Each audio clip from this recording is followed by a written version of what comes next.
Welcome to my channel friends. This video is sponsored by School of Business Organization Digital Marketing. SBO Private Limited Company 100% trusted genuine platform in online work. For more details, send your name and qualifications on WhatsApp to 9994104160 and get full details instantly. Skip பண்ணாதீங்க. பெரிய தப்பு. தினம் 300 ரூபாய் சம்பாதிக்க அரிய வாய்ப்பு. Instagram, Facebook பயன்படுத்த தெரிந்தால் போதும் content post and content publishing மூலமா தினம் 300 ரூபாய் சம்பாதிக்கலாம். இந்த வேலை செய்ய 5 நிமிடம் போதும். Work training support, group communication support, all language customer live chat support, முக்கியமா சொந்தமா ஒரு பிசினஸ் ஸ்டார்ட் பண்ற அளவுக்கு உங்களால கற்றுக்கொள்ளவும் முடியும், சம்பாதிக்கவும் முடியும். இந்த வேலை வாய்ப்பு வழங்குவது 5 வருடத்திற்கு மேல ரன் ஆகிட்டு இருக்க நம்ம தமிழ்நாட்டு company school of business organisation private limited. மேலும் விவரங்களுக்கு டிஸ்கிரிப்ஷன்ல கொடுத்திருக்க நம்பருக்கு வாட்ஸ்அப் பண்ணுங்க. இன்றைக்கி இந்த வீடியோவில் நம்ம எதை பற்றி பார்க்க போகிறோன்னா கற்பூரவள்ளி இலையின் மருத்துவ குணங்கள் பற்றி தான் பார்க்க போகிறோம். பல இந்திய குடும்பங்களில் காணப்படும் மருத்துவ தாவரங்களுள் ஒன்று இந்த கற்பூரவள்ளி இலை. மழைக்காலம் மற்றும் குளிர்காலம் என்றாலே நம் எல்லாரது நினைவுக்கு வருவது ஓமவல்லி இலை என அழைக்கப்படும் இந்த கற்பூரவள்ளி இலை தான். எல்லா வீடுகளிலும் மிக எளிதாக கிடைக்கக்கூடியது மட்டுமல்லாமல் அதிக மருத்துவ குணங்களை கொண்டதாகவும் இந்த கற்பூரவள்ளி இலை அமையுது.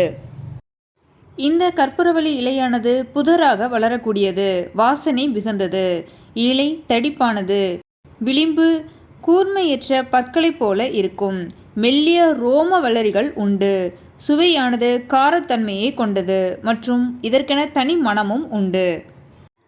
மேலும் இந்த கற்பூரவள்ளி இலையில் என்னென்ன விட்டமின்கள் இருக்குது, என்ன மருத்துவ குணங்கள் இருக்குது அப்படின்னு இந்த வீடியோவில் பார்த்துடலாம் வாங்க.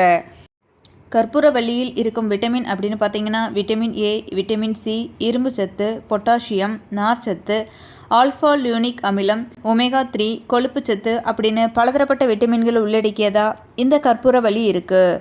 மேலும் இதில் இருக்கக்கூடிய மருத்துவ குணம் அப்படின்னு பார்த்தீங்கன்னா கற்பூரவள்ளி இலையானது சளி, இருமல் போன்ற பிரச்சனையை தீர்க்க வல்லது மற்றும் சுவாச கோளாறு பிரச்சனையை சரி செய்ய வல்லது, தலைவலிக்கு முற்றுப்புள்ளி வைக்கின்றது, காய்ச்சலை சரி செய்யும் தன்மை இந்த கற்பூரவள்ளி இலைக்கு உண்டு, மலச்சிக்கல் பிரச்சனையை தீர்க்க வல்லது, இதய நோயை தடுக்கும் சக்தி கொண்டதா இந்த கற்பூரவள்ளி இலை அமையுது, நுரையீரலை பாதுகாப்பதில் இந்த கற்பூரவள்ளி இலையின் பங்கு இன்றியமையாதது, மேலும் பற்சிதைவு வராமல் தடுக்கின்றது, நெஞ்சு சளியை சரி செய்ய வல்லது, தொண்டை போன் ஆற்றும் தன்மை இந்த கற்பூரவள்ளி இலைக்கு உண்டு, நோய் எதிர்ப்பு சக்தியை அதிகரிக்க வல்லது, மார்பக புற்றுநோய் செல் வளர்ச்சியை தடுக்க வல்லது, தீங்கு விளைவிக்கும் பாக்டீரியாவை எதிர்த்து போராடும் தன்மை கொண்டதா இந்த கற்பூரவள்ளி இலை அமையுது. ஆஸ்துமா சிகிச்சையில் கற்பூரவள்ளி இலையின் பங்கு இன்றியமையாததா இருக்கு மற்றும் விஷ கிருமிகளை முறிக்கும் தன்மை இந்த கற்பூரவள்ளி இலைக்கு உண்டு. கற்பூரவள்ளியில் இருக்கும் வேதிப்பொருளானது நுரையீரல் பாதையை விரிவடைய செய்கின்றது, இதனால் சுவாசம் சிரமமின்றி சீராக செயல்படுகின்றது. இவ்வளவு நன்மைகள் கொடுக்கக்கூடிய இந்த கற்பூரவள்ளி இலையின் மருத்துவத்தையும் மகத்துவத்தையும் இதுவரை நாம் அறியாவிட்டாலும் இனியும் இதன் முக்கியத்துவத்தை தெரிந்து கொண்டு முறைப்படி கையாண்டு நோயற்ற நீண்ட ஆரோக்கியமான வாழ்க்கை வாழணும் அப்படின்னு இந்த வீடியோ மூலமாக நான் உங்ககிட்ட கேட்டுக்கிறேன். தேங்க்யூ.